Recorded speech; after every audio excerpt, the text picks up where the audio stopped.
YouTube, I'm back again today for another game review. And today I'm very excited to check out Istanbul, the dice game from AEG. This is for 2 to 4 players. Take about 30 minutes to play, and it's for ages 14 plus, even though I would argue it's for ages about 7 plus. But in Istanbul, the dice game, this is the dice game of the immensely popular, I believe it was the Spiel des Jahres winner, Istanbul, which I've never played before, so expect no comparisons about this to the actual game of Istanbul. And I've never been to the country either, so expect no comparisons between Istanbul and anything else. I might compare it to the movie Inception, because it's my favorite movie of all time, and I can talk about it for hours. But anywho, in Istanbul, the dice game, you are going to be rolling dice, and you're going to be taking 2 actions with those dice. Maybe you're going to get tiles, which will give you long-term special abilities. Maybe you'll be collecting gems as fast as you can. Maybe you're going to be getting all sorts of resources, so you can trade those in. Maybe you're going to be getting re-roll crystals.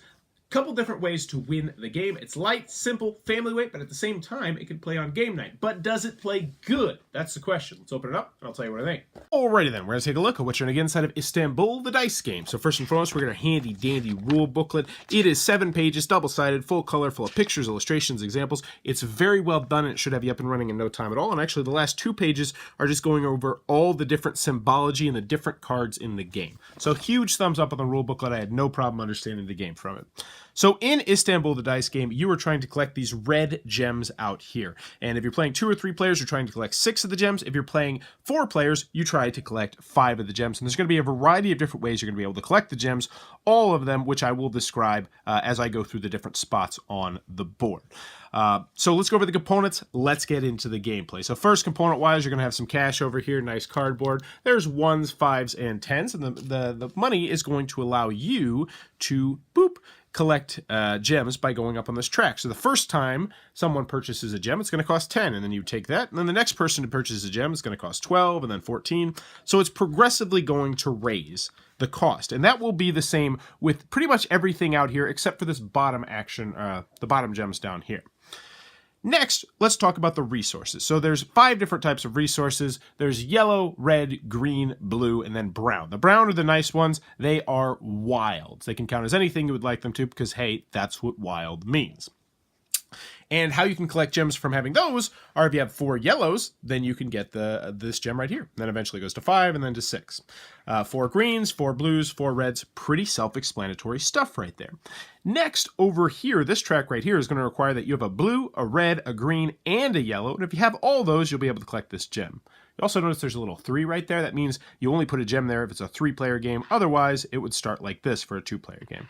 So this track is going to get progressively more expensive. So you need blue, red, green, yellow, any color, blue, red, green, yellow, 2 of any color, so on and so forth. The last way that you can collect a gem is the second to last way you can collect a gem is right here. If you ever get 5 tiles, and these tiles are right here, and you can see them all face up there, and I believe that is actually all 6 of the different tiles in the game, then you will automatically collect a gem for doing that. Now the tiles are really stinking interesting, so let's actually go ahead and talk about how you're going to be able to do all this stuff and just show you the dice. So here are the dice, and there's going to be 6 different faces, red, yellow, blue, and green, the different colors of the resources.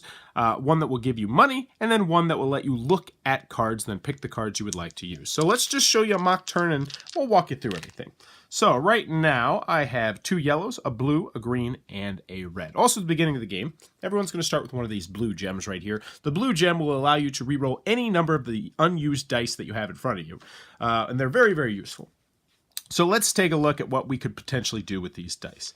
So everyone's going to get one of these handy-dandy player aid cards. So if you have 2 of the same color, you'll be able to trade that in for any tile. So for instance, I could trade these 2 yellow in for a yellow, red, green, or blue. Not a brown because that's not one of the colors right there. Another thing I could potentially do with these dice is that I could trade in 2 different colors. So the yellow and the red, A and B, and then I could get myself a blue crystal, which I could use later, or I could use this turn. Next, if you have 3 different colors, which I actually happen to roll, then boom, I could get myself a brown crate, which once again, we talked about was a wild. Now, if you happen to get all 4 different colors, which I actually was lucky enough to do, so this would actually be kind of a great roll, you can get 2 different ones right there. So I could get 2 yellows, a yellow and a red, a green and a blue, any combination of the such. Now let's talk about how the money symbol works. So if I were to use this action, I would get 2 coins. If I happen to roll 2 of them, I would get 4 coins. 6 coins, 8 coins, etc. So the more of these you have, the more money you're going to get, and you can do it as one action, or you can do it as separate actions. I'll explain a little bit later why you do it as separate actions, because I haven't mentioned it yet, but you only get 2 actions on your turn at the start of the game. The next thing you can do is cards, and this is the last symbol on the dice. So how the card works is, if you happen to have 1 card, then you would get to look at 1 card and play that 1 card. If you have 2 cards and you do this action, you would get to look at 2 cards and then pick which of those cards is going to help you out more. So those are the 6 faces on the dice. Let's go ahead and show you what the different tiles do and how you purchase the tiles. Because another thing you can do with your dice is that you can collect these guys up here. And you're going to start off with 6 on the board, and each of these are going to give you really cool special abilities. So let's say I wanted to purchase this one right here. You'd say, well, you don't have 3 reds. Well, let's pretend I have this red right here, because these are interchangeable. These are the same thing. It's just kind of like this one you can store, whereas this one you have to use it this turn or it's gone. So if I did this, I could acquire this tile right here, which means I'm going to get 1 extra action per turn. So while everybody else is only having 2 actions, I would have 3 actions. And yes, they do stack. So you could potentially have 3 or 4 or some crazy number of actions. Now, some of the other cards are going to do some really cool things. For instance, this one is going to give you $3 at the beginning of every turn. This one's going to give you a blue gem at the beginning of every turn. This one's going to allow you to flip over a card at the beginning of every turn. This one's going to let you have an extra die that only you can have. And there's quite a few of these. So you could potentially have 2 extra dice, which is incredibly powerful. Last but not least, and quite possibly the most fun one for me, I think, is this one, which means every time you get cash by doing that action, you would also get yourself a red tile. And these do stack. So, and I've seen somebody do this where they had a red one like this and a blue one like this and a green one like this. So they were getting money, they were getting red, and they were getting green and blue. So they were getting a lot of good stuff all at the same time. So the tiles are going to be persistent things that will help you out. Now let's take a look at some of the cards, because the cards are also really interesting as well. A lot of the cards will look like this. They'll have something on the top, which you get, which means I would get $4. They down here, everybody has the option to sell a green and get $4. This one is that if you happen to have it, you get to do it. So there's red arrows, which means you have to get rid of something to get it. And there's white arrows, which just are, hey, do you happen to have 2 browns? Well, guess what? You get $6. It's kind of like winning the lottery. And if not, you get $1. So either way, you're going to get $1 out of it. This one, you get a brown crate, but everybody else gets a green crate. This one right here, $4. That one's very similar. This one, if you happen to have 2 dice, 2 of these out here, if you're lucky enough to do that, then guess what? You get yourself a tile. Just as simple as that. So you're never quite sure what they're going to be. So they're very different, very unique. Some will help other people, and that is something you need to factor in. Now let's actually walk you through a mock turn, and I'll show you exactly how it works, because as I mentioned, you only get 2 actions per turn. So let's just do a couple turns. So this turn right here, not a bad turn. You know what? I would probably go ahead and turn these 2 reds into a tile, and you know what? I'll just take a blue. And then I would also take these 2 yellows right here, and I would get another tile. And that would be my whole turn. My whole turn is up. Quick as that. So let's just say it gets back to me. I roll again, and what do we got? Whoa, $4. Well, I'm not going to really show you how money works so much. You know what? You know what I might do? I might actually re-roll. So I'm going to turn in my blue gem. Boop. And I'm going to re-roll these 3 dice in the hopes of getting another yellow. And looky there, I got another yellow. That is great. So I have an interesting choice to make right now, because I could use these 4 yellow gems right here, and I could get myself this gem, which means I'm 1/6 of the way to winning the game, and it's also going to be more expensive for everybody else the whole way. Or I could say, well, I just got rid of my blue gem, so you know what I might do? I might go ahead and purchase this tile right here, and then I'm going to get blue gems every single stinking turn. You know what? I'm probably going to go for the blue gem. I should go for that because it's smarter, but hey, that would be my first action. I would do that. This would immediately replenish, and then I'm stuck with 1 yellow and 1 double blue. So you know what? I probably would just take the coins right now. But for the sake of showing you how it works, you know what? I might do this instead. I might turn in this yellow and blue for a blue. It's a terrible choice, but it's a good way of illustrating that you can spend these interchangeably. So then it gets to my next turn. At the beginning of my next turn, I now start getting a blue gem out here. So this is great. I'm looking good. Ooh, 2 blues. Yeah, baby. So I'm going to go ahead and do this. I got 2 yellows. I got a red. I got 2 blues. And then I'm looking, and I'm saying, what can I do with this? Oh, I think I found something really good here. So I have a red, a yellow, and a blue, which means if I can somehow manage to get myself a green, I would be able to unlock an extra die. So what I might do? I might go ahead and trade in these 2 blues, and for that action, because that is the top action right here, and then I trade that in for a green. And then I could turn around and use that green to get myself this tile right here, which now means I have an extra dice. I'm going to be re-rolling like mad, and I am looking good. Let's take 2 more turns. It's actually kind of fun. I wish this had a solo right now that I'm playing it like this. All right, so I now am rolling 6 dice. I'm going to be able to re-roll like mad.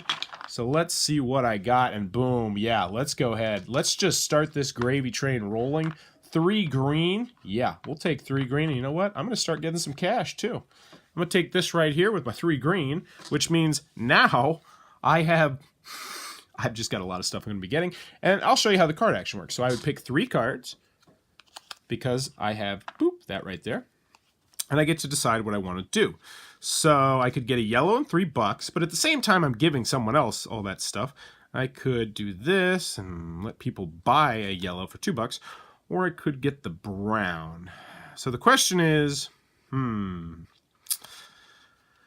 do I need money? I feel like in this particular instance, I would take the brown because I'm going to be getting plenty of cash. So I would take the brown and everybody else would take a yellow. And we'll do 1 more turn just to see what happens. These cards go into the discard pile. I got 6. And at the beginning of my turn, I think I forgot to do this last time, I would now be getting $3 and I would be getting a blue gem. And I could pretty much do whatever I want.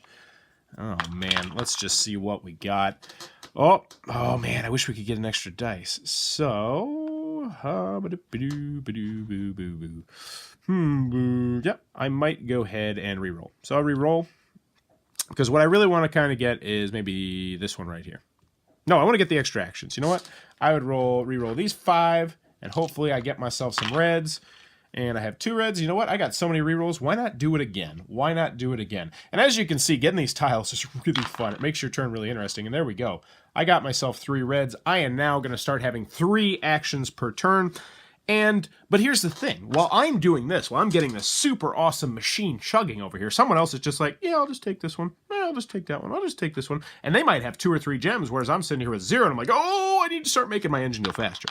Anywho, you're going to do that until someone has reached the gem goal, either being 6 or 5, depending on the player count. You'll finish out the round, and whoever has the most gems wins the game. If there's a tie, then you break the tie by selling your resources, selling your blue crystals, and whoever has the most money is the winner of the game. And that, in a nutshell, is how you're going to play Istanbul, the dice game. Alrighty then, Istanbul, the dice game from AEG. What are my final thoughts? Let's go over the pros, let's go over the cons. First, on the con side, 2 to 4 players, restricted player count. Also, this is a very light, simple game. You need to know that going into this. This is not meaty, and while it has really interesting choices, most of the time the choices are pretty simple. It's like, oh, it's late game, I'm probably going to focus on gem. Oh, it's early games, I might focus on persistent special abilities. Now, that being said, you can buck the trend and you can go the other way, and you can still win doing that, but I feel like interesting choices, but not the deepest of choices. Continuing on, it can feel samey from game to game to game. I wish there were more special ability tiles. I believe there's only 6 in the entire game. I wish there was more, because there's a lot of different cards in the game that do different things, and there's not as many tiles. So I wish the tiles were a little bit more diverse. That being said, I do like the variety of tiles and the tiles that are out there, but I still wish they would add a couple here and there. Another comment I have with the game is there's not too much player interaction. Like, you can take gems and that'll kind of screw people over, and from time to time there will be instances where you can take a particular color of resource and that kind of screws people up because there's a rule where they have to put them back, but it doesn't happen too often, especially in a 2 or 3 player game. So while there is some interaction, there's not like confrontation is what I'm trying to say. So if you want some confrontation in your game, this one's probably not going to be for you. Any other cons that I have with the game? No, not really. I don't have too many cons on this. Moving on to the pros, Istanbul, the dice game, I think it's a great game, and I recommend it. Just as simple as that. It has not fallen flat with anybody I've played it with, and I think I'm up to about 10 or 11 people I've played this with now. Brought it into my classroom because I thought it was light enough for the kids to play it after reading the rules, and guess what? They went nuts for the game. Kids really, really like the game. Like I said, they really, like, those choices that I talked about, how they're interesting choices, but at the same time, it's like, yeah, you get a good feel of what you probably should do. For them, they're interesting, but they legitimately are like, I don't know what to do. Should I do this? Should I do that? Should I get this money? I could get $8. And it's like, well, you have $0, and it's going to cost you 16 to get anything. But they're like, I could get $8. It's like, okay. Hats off to you. If you want the $8, take the $8. They really enjoyed the game. And I played this with kids 7 years old to 11-year-old, and everybody I played with really, really liked this game and requested this game. Also, I liked it at 2 players, I liked it at 3 players, and I liked it at 4 players. All the player counts went great. Played it on game night at 2 separate occasions. Both times went over well. So I like it all the player count, likes it as a family game, like it as an adult game. I like the special abilities. I like the cards. I like the tokens a lot. I like how they give you those persistent special abilities. I think that's really cool and really neat. But as I said, I wish there were more of those tokens. This is a game that I really feel like I think it's a great game. I'm giving it a good rating, good review, recommending it. But this is the game that could really just unleash its potential if it could add. I just want more cards and more tiles. I just want a little micro expansion. Just give me more cards, more tiles, and I'm going to buy it. It's like, I'm going to chomp that up. And I think most people who play this game, who go into it knowing it's a light game, are going to do that too, because I just think it's a rock-solid game. And this one, I think, is kind of flying under the radar, and it shouldn't, because I think it is a great light game. I'd say it's about Splendor weight, Century Spice Road weight.